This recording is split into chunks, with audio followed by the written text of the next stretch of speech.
Hello everyone, Ken here. Welcome to my 2015 Game of the Year Awards. I've put together a collection of award categories ranging from the standard to the silly, and I'm going to make a completely unnecessary attempt to rank all my favourites in each from the past 12 months. Now it was tough going, but I've cut every category down to 4 nominees and a winner. As always, bear in mind that these are all my own personal opinions, so if you've got something you'd like to talk about, then feel free to do so in the comments below. So, without further ado, let's get started. 2015's 2014 Game of the Year.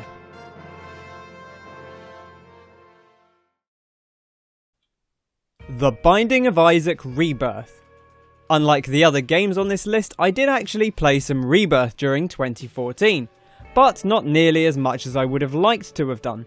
It was a constant presence in my gaming rotation throughout 2015, however, especially on the Vita.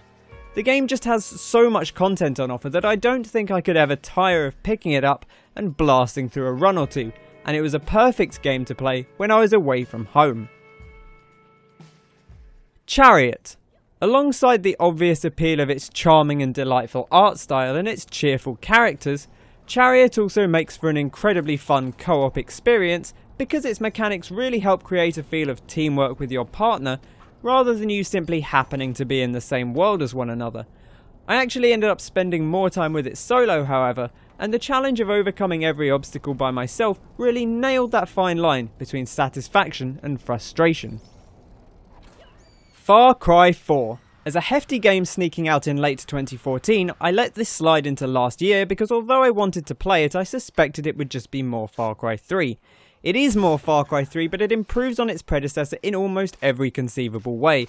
The world, the weapons, the traversal, the story, even central antagonist Pagan Min, who at first glance seems like a too close retread of 3's Vars, becomes a far more developed and nuanced character over the course of the campaign.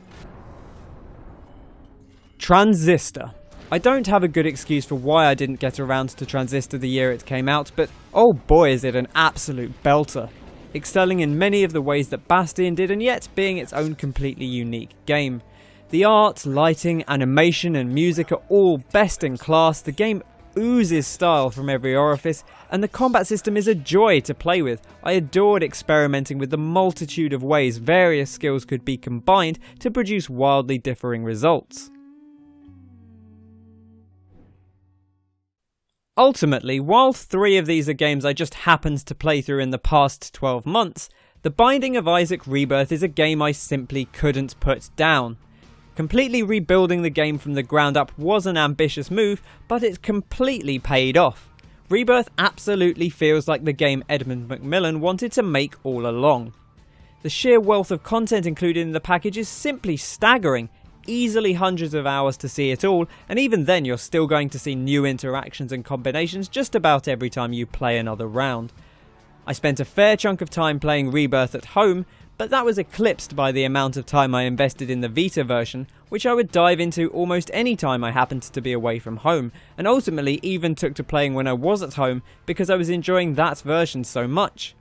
Factor in the support with a huge content add-on in the form of Afterbirth during this year, and The Binding of Isaac Rebirth absolutely justifies its place as 2015's 2014 Game of the Year.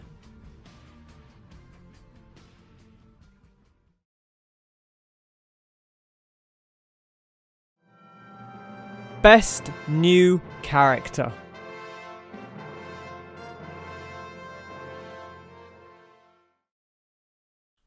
Bloody Baron, The Witcher 3. The central figure of The Witcher 3's first major quest chain after the tutorial area isn't someone you'd expect to sympathise with. He ransoms useful information in return for your help finding his family, only for it to become quickly apparent that his despicable actions and demeanour are the reason for their departure. Yet Baron Philip Strenger is perfectly portrayed as a tragic figure who you can't help but feel a little bit sorry for, even as you condemn him for years of wrongdoings. Cassie Cage, Mortal Kombat X. While several of Mortal Kombat X's new cast, particularly Devora and Kotal Khan, bring plenty to the table, it's the bratty yet responsible Cassie Cage who ultimately won me over. A blend of both her parents and yet still her own character, she completely stands up as the core around which X's storyline is told. She also brings the game's best fatality to the table. Her selfies and the comments they draw from the other combatants are a wonderful touch. Papyrus, Undertale. In a game chock full of charmingly memorable characters, Papyrus managed to stand out to me thanks to his unbridled joy and enthusiasm in everything he does. Whether he's trying to befuddle you with his lackluster puzzles, hurling bones at you in an attempt to capture his first human, or preparing for a date by removing his armour to reveal a cool dude shirt underneath, Papyrus does it with such boundless confidence that it brought a smile to my face every time. What a lovable goofball. Paul Rand, Contradiction. You're already knee-deep in your investigation by the time Paul Rand appears, but it takes mere moments for classic actor Paul Darrow to steal the show with his laid-back portrayal of the almost cartoonishly villainous figure behind the Atlas Corporation. From his incredulous dismissals of the more ridiculous questions you ask him, through to the way he luxuriates in every sneering syllable, it's impossible not to hang on to his every contempt-filled word.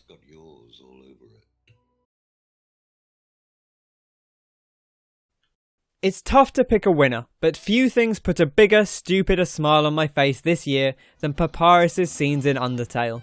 Every time he pops up, he's an absolute treasure. From your first encounter with him and his chilled out, laid back brother Sans, Papyrus strides around the world, taking on any task with an enthusiastic certainty, undeterred by the fact that his talent for actually successfully accomplishing most of them is often lacking somewhat. As the first major boss outside the starting zone, he also serves as a perfect demonstration of how weird and wonderful Undertale's encounters can become. The first time he sends the words "cool dude" written in bones at you is only the beginning, and things get even wilder should you choose to go on a Phoenix Wright style date with him after the battle ends. Your time with Papyrus is when Undertale really begins to show its hand, and yet while there are a bunch more fantastic characters that you'll spend time with during the remainder of the game, none of them ever quite managed to steal Papyrus's spot in my heart. You can cook me spaghetti anytime, dude. Best Opening.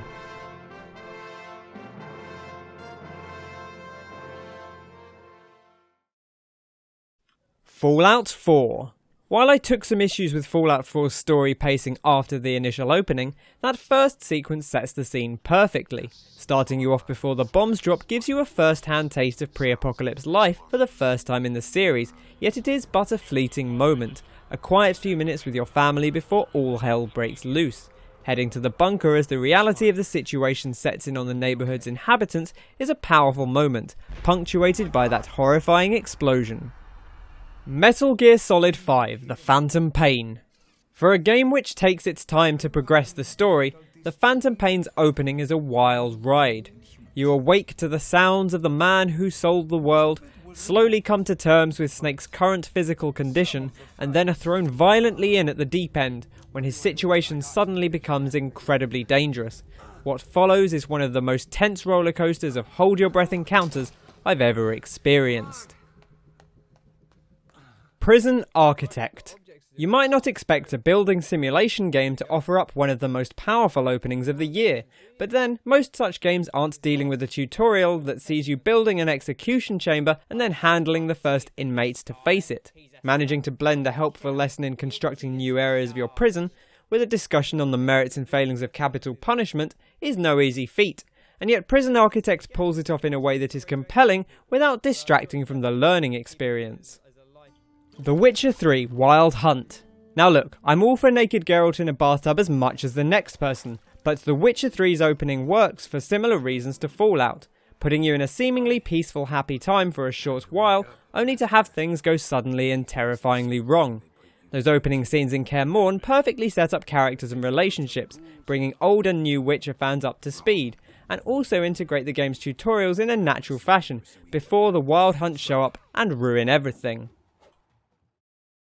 All four of these intros are fairly dark in tone, but while the other three have impressive moments, Metal Gear Solid 5 The Phantom Pain kept me on edge for its entire opening hour. There's an overwhelming amount going on, and yet not one piece feels out of place. The choice of opening song is exceptional, The slow build coming out of the coma works incredibly well, and once things actually kick off, the pacing between moments of frantic scrambling and ones of silent terror is top notch. The escape would have been enough by itself if you were simply dealing with soldiers, and yet in true Metal Gear Solid fashion, a bizarre duo are on the scene in no time, just to add a mystical twist that of course leads to a chase with a flaming horse and a giant sky whale. And then just when things have calmed down a bit, who better to arrive on the scene than Revolver Ocelot himself, ready to ride you into a world of adventure. I never thought crawling and stumbling slowly around abandoned hallways and hiding under beds could be so compelling, but the Phantom Pain's opening hour is a cinematic masterpiece that I only wish they could have pulled off more consistently throughout the rest of the game. The Oddball Award for Best Dumb Game.